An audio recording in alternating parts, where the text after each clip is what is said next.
All right, I've got a great show for you today. I have a whistleblower from the FBI. This has upended his life as he has come forward to tell the truth about what's going on within the Federal Bureau of Investigations. He's also a content creator now, like myself. And so I'm looking forward to this conversation. Kyle Seraphin, thank you so much for coming on the show today. Thanks for having me on, Stephen. So, the first question that I wanted to ask you is, as I read the news, I can't figure out why the Treasury Department and the FBI are so heavily focused on monitoring Donald Trump supporters. Is this really about the safety of the nation? Is this about getting a job promotion by getting somebody in jail? What is the fascination from the FBI and the Treasury Department on people that are interested in Donald Trump being president? I think the answer to that goes back a long ways. And so we kind of have to understand what the FBI is and what it isn't and why they would do that. I think Treasury is probably equally incentivized based on my experience with federal government. So we got to go back to 9/11, unfortunately, to kind of really tell this story. And I think the easiest answer is this.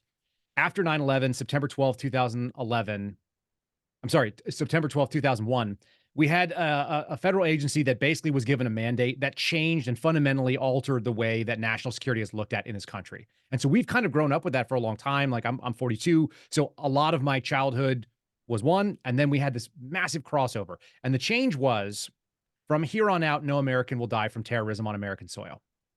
And that was the fundamental shift. And that's a tyrannical mandate, it turns out.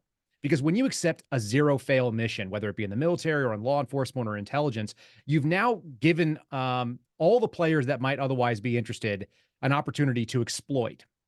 So what happened is the first thing they did is they went after Muslim terrorists and the potential for what we would call international terrorism, right? IT is the abbreviation. And those are people that are foreign ideology in a foreign place coming to the United States, like 9/11. Okay.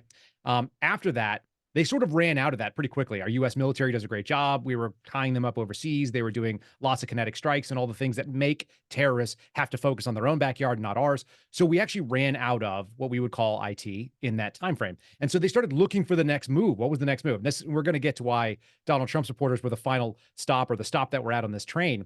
But when they ran out of IT, they started doing a thing that people have heard the term, but they often don't know what it is. It's called homegrown violent extremist, HVE. And so people have heard the concept of an HVE. They don't know what it is. A homegrown violent extremist is someone that's in the United States. They're either a legal permanent resident, a green card holder, they're an overstay, but they have a reason to be in the United States that's authorized, or at least started that way. But they affiliate with a foreign ideology. So they're looking overseas. They're saying, I live in Minneapolis, let's say, but I want to associate with Al Qaeda or Al Shabaab or ISIS or whatever. And so they sort of gain that foreign ideology, and then they're going to try to perpetrate something here. And it turns out there's actually a fairly limited number of those people too. You don't have an unlimited number of people that live in the United States that are not persuaded that the United States is pretty good.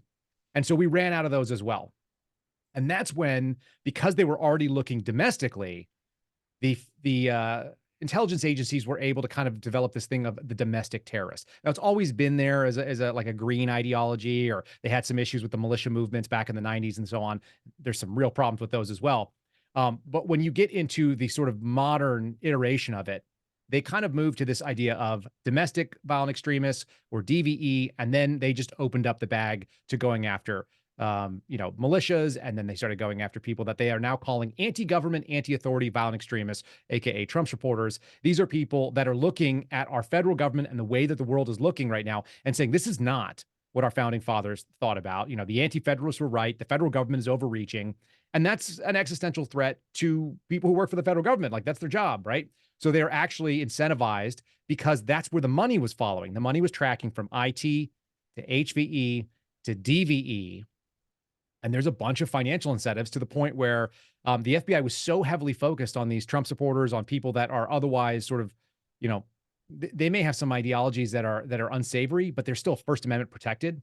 And we had the FBI step so far into that category, they actually forgot to do the international terrorism mission to the point where they almost lost $300 million in funding last year.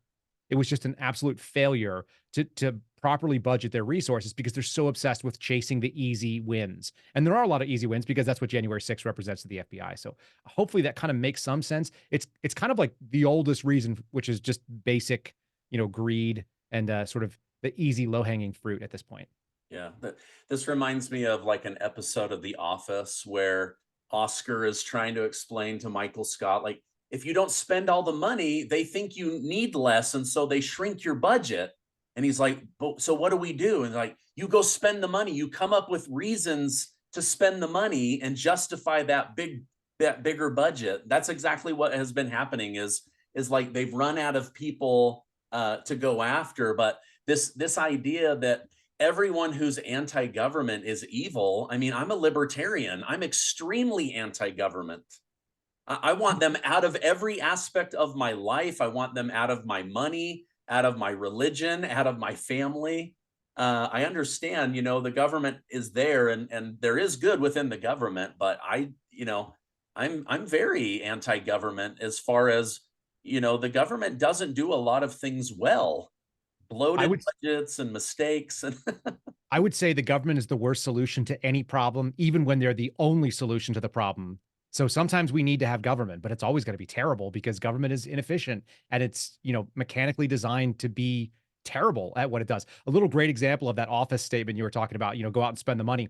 My buddy Steve Friend, who I know has been on your program before, he talked about basically trying to go and get new flash drives and recorders for investigating crime and transferring documents around. And they were like, "Oh no, we don't have any budget for that. But we do have $40,000. Why don't you go out and get a razor, like one of these off-road ATV type devices?" So they got that for the 3 times a year that they might have to go off-road to go find like a body or go to a crime scene. So we don't have $300 for everyday use items that are going to be used in the office, but we do have something in this other bucket, which is God knows what, and it's for crime scene exploitation. And so we're going to spend $40,000 on a razor scooter that's basically going to just get housed in a garage almost every day of the year. That's the federal government in a nutshell. Yeah, wow. And they wonder why people don't want to pay their taxes. It's not because we're against taxation. I know that we need to be taxed. Otherwise, nobody's going to volunteer their paycheck to fix potholes in the road. But it's the way they abuse the money, right? Going back to what you said, running out of people. Why was the FBI suddenly so interested in pursuing people of the Catholic faith? Was this really because they worry about the Pope issuing Order 66 and they all go crazy and turn on their fellow citizens? Or was this really about opening a door to persecute Christians here in the United States? What are your thoughts on this Catholic thing? So the whistleblower that came to me was not Catholic and brought that document, which I've obviously made public and everybody kind of has heard about this. What's the FBI doing with Catholics? And the short answer is, I think it's a pry bar. I think it's a way to muscle your way into an otherwise protected First Amendment space that should be utterly off limits to an FBI or anybody else. But it also goes back to what we just talked about, the fact that they're looking for reasons to be able to investigate DVEs. One of the DVE categories is known as racially motivated violent extremists, which we would mostly know as white supremacists. It could be black supremacists, by the way. It's just not, because they just don't investigate that very often or ever. So the idea that you need to have a certain number in each one of these categories, they're looking for people that are going to fit it. And if you ever had a sump pump down in a basement, if you have a wet basement, if you ever live in the Northeast, you have one of these things, right? So your sump pump is down there in the hole. And if water gets to the point where it's going to rise over the sump pump, then the sump pump is activated and it starts running. But when they break, what happens is that float fails. And so it just is always sucking and there's nothing there. And the air actually burns out the pump and it doesn't work. The FBI is like a sump pump with no off switch right now. It's constantly looking for things to fill up and they're not always there. So it's got to go find more water to put in. It's like having your kid go and just fill up the hole because you don't want the pump to burn out until it fills back up again. And the Catholic situation was this. They made the argument that radical traditionalist Catholics, which is a made-up term, RTCs, but they coined it in this document. The idea is that people who like Latin Mass, like the most austere of Catholics, are adjacent to white supremacists. And here's how we know it's a pry bar into not just Christians at large, which I think it is, but really conservatives mainstream. What they said is that their positions on an open border, which is that they don't like an open border, their positions on abortion, which is that they don't like abortion, that the government shouldn't be involved in the LGBTQIA agenda, which is pretty mainstream for, Catholics and all Christians. All of these things basically made them adjacent to white supremacists and susceptible to recruitment by these racially motivated violent extremists. And so when you make that argument, you've basically said, we're talking about this narrow thing. The government always likes to try to say, we're not talking about you in your Christian faith. We're not talking about, regular Catholics. We're talking about radical Catholics. And you go, oh, I'm not one of those. But the fact of the matter is if they can open that space, which should be First Amendment protected, they're going to have access to all of it. And so the possibility of using this pry bar to go after everybody, like I said, the person who brought it to me, not a Catholic, was concerned, said, when are they going to go after the radical traditionalist Baptists and the radical Lutherans and the radical Episcopals, whatever those look like, whatever these made up terms are? It's an ever expanding bullseye because we already know that they're looking for cases that don't exist. And that's a nonsensical thing to try to link to Latin Mass Catholics. That's crazy. Yeah. Well, I guess learning about church in Latin is the crazy part. No, sorry. It's just so bizarre to me. Like I'm watching these congressional hearings and I'm thinking, gosh, every Catholic I know is a pretty good person. I don't know why they're being like hunted down or targeted. There's even a weirder thing. Like the FBI, and I went to Catholic schools growing up. I've been a Catholic my whole life, for better or for worse. I'm not always the best Catholic. I'm trying to be better now that I got kids. And the funniest thing for me is I would say that the FBI was the most Catholic organization I've ever been a member of outside of a specific church, like being part of a parish. It is full of Catholics. We've had Catholic directors. Louis Freeh is a Catholic. So the idea that they've decided to target people, and Louis Freeh, from what I understood, liked Latin Mass. I mean, the people that are former agents have to be either rolling over their graves or looking at their retirement checks and going, oh my God, what have I served? Because it's just so perverted at this point. It's so bastardized from its original purpose. And that is so far afield. And we found out it wasn't just one person at one field office involved. There were multiple field offices that were involved. It was Portland, it was Los Angeles, possibly Milwaukee as well. So, when Jim Jordan's office did it's weird to write a news article and expose something about your former employer and then have that spawn congressional investigations. But that's sort of where I live right now. Like that's what this is all about. It's just a strange existence. Oh yeah, I bet. Absolutely. Today, as we record this, Mark Zuckerberg of Facebook, people from TikTok, Snapchat, other places, they are all being grilled by members of Congress for social media's role in exploiting children. Mark Zuckerberg of Facebook, they specifically called him out, saying that he had blood on his hands for running a company that profits from exploiting children and knowingly leading young girls towards eating disorders. But they've got to keep that marketing revenue flowing, right? When you were at the FBI, did you ever work on cases involving exploiting children through social media? This was just something I was wanting to better understand. So specifically, that was not a task that I had, but because I worked on a surveillance team that did, operational work on a bunch of different fields. I saw counterterrorism, I saw white collar, I saw violent crimes. We actually touched a number of these types of cases, not necessarily always social media. Usually it was through like child pornography, what we call VCAC, violent crimes against children.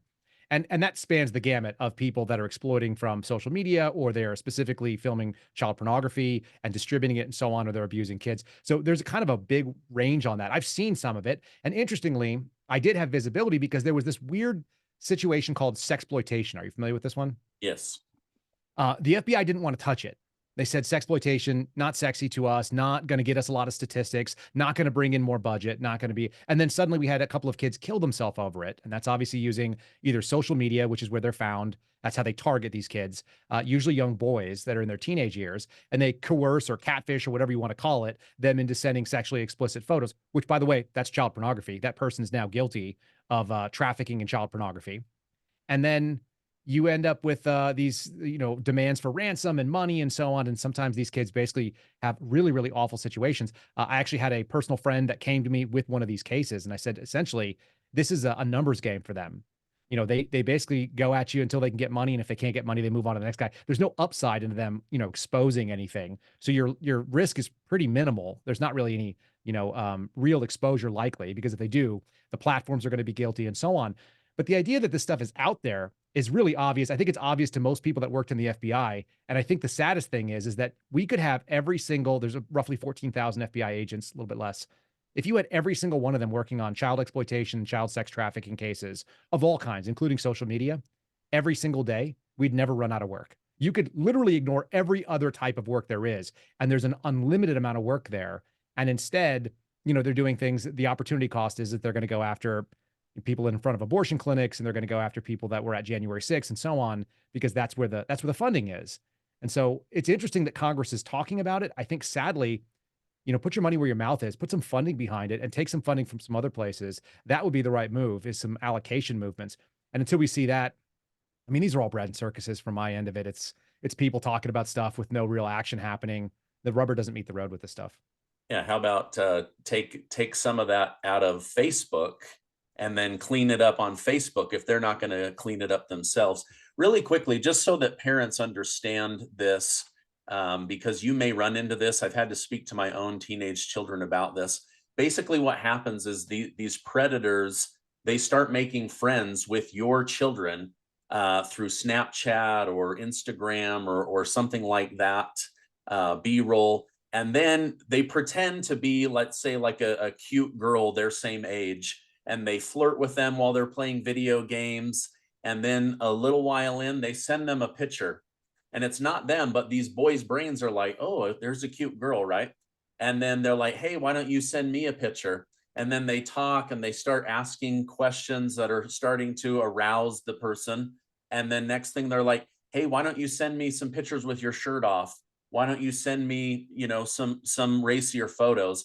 And they do. And then they tell them, we have these naked photos of you. Give us $1,000. And these children are killing themselves because they're so embarrassed and so ashamed. This grooming isn't happening over weeks or months. This is happening within hours. And so I just wanted parents to be aware of that so they can talk to their kids. And the other thing is that parents will see is, are you missing money? Is somebody using your credit card to buy like a gift card? This is, a Walmart gift card, an Amazon gift card. These are really good ways of doing money laundering on small scale, stuff like that, to be able to transfer these funds. And so, that's how parents get alerted. Oh, my credit card got used for a $500 or $1,000 Amazon gift card. Like, what the hell is that? And when you start looking at it, you go, okay, you can preempt this stuff by talking to your kids. And we used to know this. We actually used to know this in America. The internet is not real, but more and more of our life is spent interacting with the internet. And so we don't have that natural skepticism. Like, I get people that say horrible things about me on Twitter. I don't take it personally. I don't know who they are. They don't know who I am. They'd never say that to my face. I know that, but I'm a 42-year-old man with children. So I have a grounding. But when you're a 14 or a 15 or a 16-year-old boy, and it's, hot girl pick, saying these things, like you said, it goes right into the brain. And they haven't immediately dismissed this as this is probably a con, which is exactly what it is. And the odds are it's some guy sitting in, on the Ivory Coast that's sitting in a warehouse full of people doing the exact same thing, talking to 20 other guys, trying to get 3 of them to send them $1,000, and then they make their quota for the hour or whatever that looks like. And so it's really ugly and it's very exploitive, but it's also very fast moving. As you said, the turnover's quick. The minute that you're no longer useful to them, it's move on. And so once kids understand that, like, look, yeah, you did something stupid, you learned a great lesson. It might have even cost you $500. That's $500 that it turns out might even be well spent for you to now have a lot of skepticism, which is something we're lacking. You have to be skeptical of people on the internet and information on the internet. You should go and confirm it for yourself. And if somebody says you this picture, just sending pics across the internet doesn't mean the end of your life, nor should it. It doesn't even come close. Yeah. Okay, going back to the social media, I've been reading that the cartels and governments are using social media to put out advertisements that the United States is open. President Biden will let you in. We've got this mass flood of migrants coming up through the border. Some of them have T-shirts that say "Biden, let us in." Like, this whole thing is very systematic. There are sirens going off. Come to the border, come to the border. What is your whole take on this southern border crisis from Texas? Do they have the authority to defend their own border? Why does it seem that the Biden administration purposely wants the country flooded with illegal immigrants? What's your take on all of that? So I'm seeing the same things you are, and I spend a lot of time looking into that because that's near and dear to my heart. I live in Texas, and it's one of those concerns that we have, like, what's going on at our border. It seems like the UN is funding a lot of that stuff. which means the United States is funding a lot of that stuff because we fund the UN. And so our money is going to basically fund what looks like an invasion at our southern border. Now, there's a couple of interesting things that, number one, the legal situation on the ground has not changed. The only thing that's really changed is the executive and the willingness to pursue immigration policy properly. We're seeing the Biden administration more and more interested. And I was always kind of wondering, what is the end game? Because you asked what it looks like, and I didn't know until I just played a couple of clips today on my podcast, and it sounds like it's the oldest game that they've been playing. It's called Cloud Piven, which is a strategy of essentially flooding the zone that is overwhelming the local resources. And then what is the solution? The solution is always more government. It's an unfalsifiable premise. It's like, well, we could have solved this, but we just needed more authority. All you got to do is give us more power, which you said libertarian. I lean the same way as far as like my general instincts. I want less and less government, and the government I have, I want closer and closer to me, whether it be state or local. I want the smaller the government to solve the problem. And interestingly enough, it sounds like the federal government is looking to grasp at more and more authorities, which they will abuse again. And then the answer is always more government. So this is a self-licking ice cream cone, is what we call it in the federal service. It is the unfalsifiable premise that if we just had more power, we could solve it. I think that's the end game. It appears to be the case. And we've basically seen 180 degrees if we saw the other side of the media kind of covering it. And I think people in the middle and people on the left are not being fair about this. But the Biden administration claimed the border is secure. We've got it under control. We've got it all handled, right up until the point where it's obviously not handled. And 302,000 people snuck into this country that we're aware of, just last month. That's a month. That's an incredible amount of people. We used to talk about 1 million a year, and now we're getting, like a third of that in a month. That's crazy. And so add all of that together, plus the idea that he's coming forward and saying it, we just need more authorities. It leads me to closer to what that end game looks like. It still doesn't look like it works out really well. And my concern is that people on the political left that are looking at this and saying they're coming from a compassionate standpoint, and I don't hate people that are compassionate. My wife is kind of like a recovering compassionate person. It turns out that working for a nonprofit for years with a master's degree and having 4 kids has basically disabused her of overwhelming compassion. You have to have some boundaries, you have to have some rules, otherwise it doesn't work. But I think that that's just really first order level thinking. There's no second order level thinking. There's no third order of what are these effects going downstream. And it turns out to be, even in the compassionate argument, it falls flat because it's really, really bad for people that come here illegally when they don't have access to law enforcement. They don't have language skills. They don't have job skills. And that federal spigot at some point has to run out of money. And then what do you do? Like, now they're in a worse situation than they've ever been. It actually isn't something that people on the left should be advocating on behalf of. So that it's maybe an education issue that we're working on too. Yeah. One area that I saw the government have less government was on January 6th, when Nancy Pelosi turns down the 10,000 National Guard. Suddenly that day, the Capitol Police are understaffed, even though there's over 1 million human beings flooding into DC for the different rallies that weekend. It's almost like the opposite of this Piven thing that you were talking about, where it's like, wait a minute, we have enough people, but we don't know if we can get them to behave the way we want, which is to overrun the system, right? So let's stack the deck in our favor by having less police, less authority, less government, remove the barriers. They were putting up bike locking things instead of gates and fences. And then all of a sudden, okay, now let's really agitate them. Let's start throwing in the percussion grenades and the flashbang and stuff. What's your take on that whole thing? Because I'm starting to see, the story that the FBI had more people on the ground than any of us would guess. I've had other people say, no, that's just a really great story. These people are the problem. What's your take on it all? I have a very nuanced perspective on this. So this may involve a little bit of background too. For starters, I refer to January 6th and the events of those days as the American RAR Shack Test. And so if you're familiar with the RAR Shack Test, that's the ink blot, the classic, like put a blob of ink, fold it in half, and you're going to get something. And then what does that mean to you? And based on what you tell me you see, whether you see, a duck that's shaking its head or 2 women kissing or whatever it is that it is, there's a couple of different things it could be. Whatever your mind interprets, that's the way that you're looking at some of the world. And if you think that it was the worst day in American history, it tells me a lot about you. And if you think that it was just patriots trying to patriotically raise their voice, that also tells me a lot. And I'm in the middle. I think that it was a bad day when it comes to the optics of it because it didn't move anything forward. I lived in DC or outside of DC for about 5 years. I lived in Fairfax County, which is just a feeder in Northern Virginia to Washington, DC, which is where I worked for the FBI for, like I said, about 5 years. I was an FBI agent in that field office on that day, and I was actually on leave. I was out in Maryland doing a shooting course with a bunch of cops who ended up responding to the Capitol. And I've had people from NBC write hit pieces about me because I said we were laughing about it because it looked ridiculous. It looked ridiculous on the day of. If you remember looking at the media coverage, there was the lectern guy was running off with the speakers thing. And we're like, there's a guy sitting in Nancy Pelosi's chair. And you're like, what kind of clown fest is happening down at the Capitol? And how in the world did this happen? That was objectively funny to cops who have kind of a different sense of humor. But the fact that I was on leave that day tells us something very, very important. And so let me give the broadest spectrum. One of the first official things that I did when I was on duty was in January of 2017. I was at Trump's inauguration. And then I proceeded to be part of what are called national special security events multiple times a year for 5 years, for all the time, all the way up until January 6th.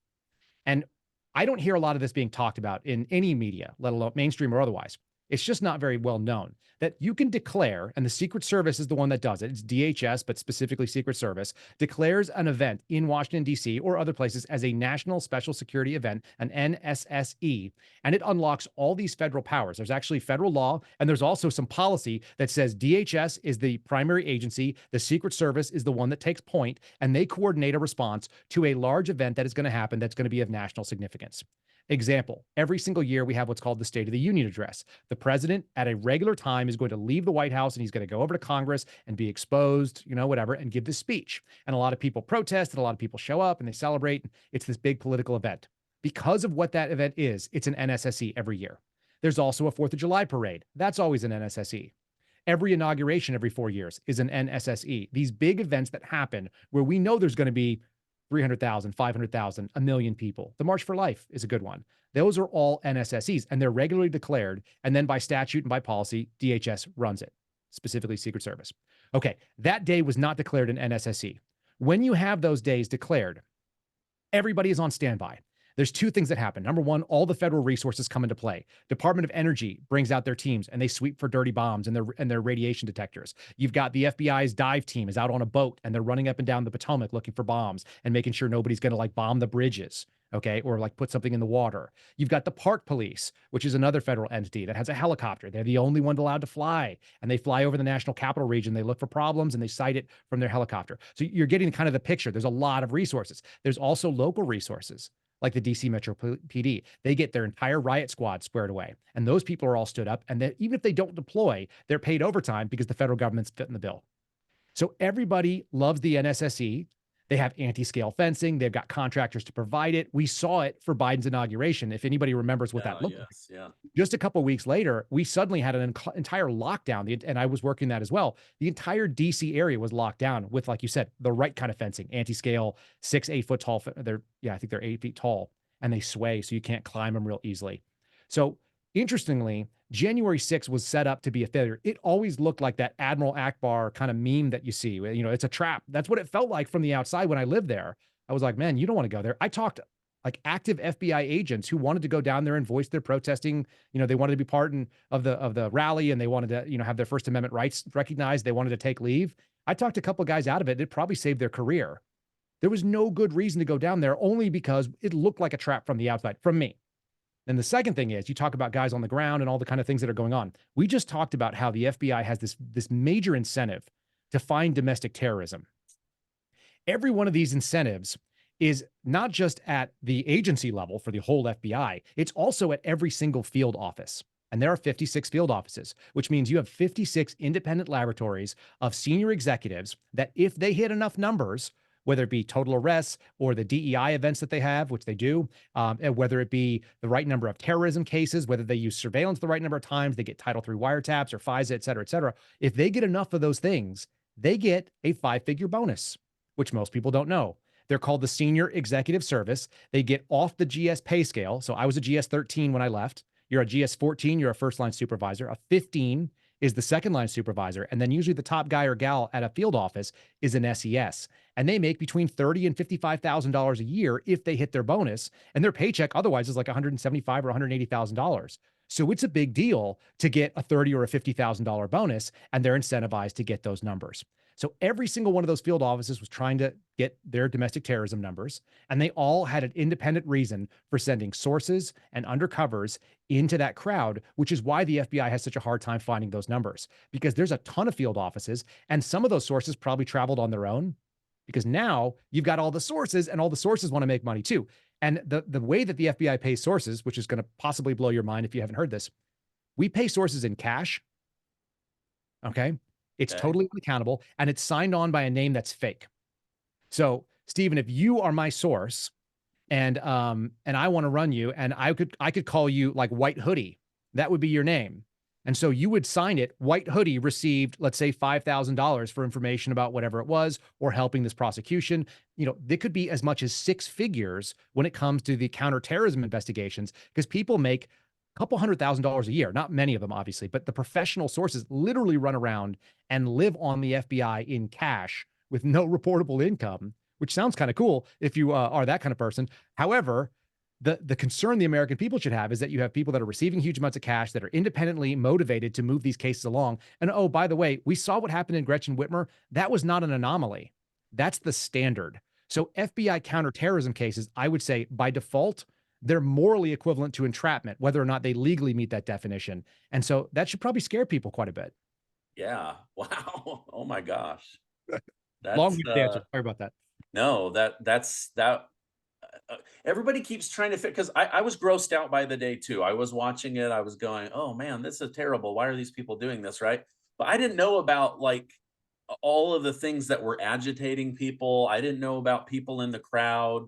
I didn't know about the other side of the Capitol where like the doors opened and everyone was peaceful, but they walked in. Like there were so many things going on that the American people didn't know about. The some of the number one footage that CNN was using where they're attacking the police, they actually shaved off right before there, where the police are beating somebody in the head with a baton and they're Right. trying to stop them. But they edited that out. So Of course. all you see are people in Trump hats going crazy. And it's because they're trying to protect a woman on the ground having her head beat in. So again, I'm with you where it's like it was an ugly day, but it smells. You know, Oh, something didn't seem right. yeah, it stinks. And here's another real big problem. And I don't see this being discussed a lot. You know, the Capitol Police, the US Capitol Police, which is kind of the bottom of the barrel of federal law enforcement, if we're being real honest about it.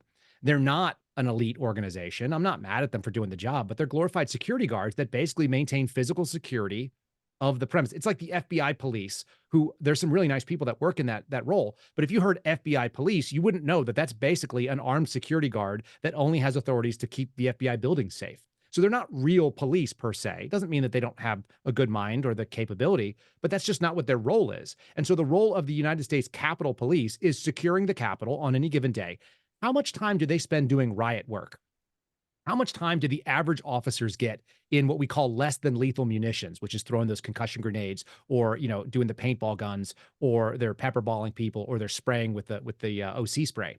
Because if you don't know how to do that, you're actually a liability. One of the nastiest things about concussion grenades and OC spray, and even CS gas, which is the tear gas, those are area denial tools, right? What you do is you put them in a place where you don't want people to be. And if you were really effectively trying to run people off the barricades, you wouldn't throw it behind people's heads so they have nowhere to go except into the barricades. You'd throw it right in front of the barricades. Your people are all masked up, and then everybody has to walk backwards. If you ever see the great iconic sort of riot look, it's riot shields coming through smoke, right? It's because they Yes. drop the OC, or they drop the CS gas in that case right in front of them, and they fume out the area, and then they come and they drive and they create more space. Then they drop down another canister, and that goes and blows people backwards. So OC and you know, that's directed. That's your spray. That's your pepper spray. But your CS gas, it's area denial. And if you don't give anywhere, you know, people areas to go, if you've ever been in CS gas, which I have, and it's awful, it's really bad for me. I'm really weak when it comes to that stuff. You know, my nose runs, my eyes water, I feel like I'm going to puke. You know, like all my mucilaginous membranes react really, really aggressively. So you can't see where you're going. You're choking, which is the other piece of it. You can't breathe it in. And so you're you're going to be desperate. You're going to be hypoxic. You're going to make terrible decisions. The only decision you should make is to get away from it. And if that's over a barricade, you're going to do that. I promise you, because it's awful. And if you have it in front of you and you're like, oh, this barricade is what one of my buddies in Portland, we touched a railing that had some CS gas on it. And it lails with like a white powder on top. You can like feel it. You go like, oh. And he looks at it and he goes, what do you think? I go, I think that railing is pretty spicy. And he was like, yeah, man, that's spicy. You don't want to touch that. Even wet skin will activate it. And so when you know that, you're going to go away. Most average people are not going to push through a cloud of that. But if you throw it right in the middle, people are going to scatter in all directions. And some of those are going to go in the directions towards you. Yeah. Oh my gosh. Wow. Well, this has been really insightful, Kyle. If people want to continue to follow you, where can I push them to stay in touch with you? Yeah, the two best places, rumble.com/Kyle Seraphin, which is just my name. That's the easiest thing to do. That's the morning podcast, which we do. We run it live. So it's going to be current events and commentary from hopefully an educated position. And then also I engage and mix it up on Twitter all the time. It's my favorite. I don't know why I think Twitter is so fun. It's a cesspool, but it's like mud wrestling with everybody. And so I'm at Kyle Seraphin pretty much everywhere. It's just at Kyle Seraphin if you go look for me. Okay, I'm going to put those down below so that people can check it out. Thank you so much for coming on. The insight was really incredible. I mean, I've learned a lot about the FBI and the J6 and the incentives that, even after almost 2 years of researching it, was eye-opening to me. I think it will be for my audience as well. So thank you so much for coming on. And I hope you have a great rest of your day. You too. Thanks, Stephen. I appreciate it.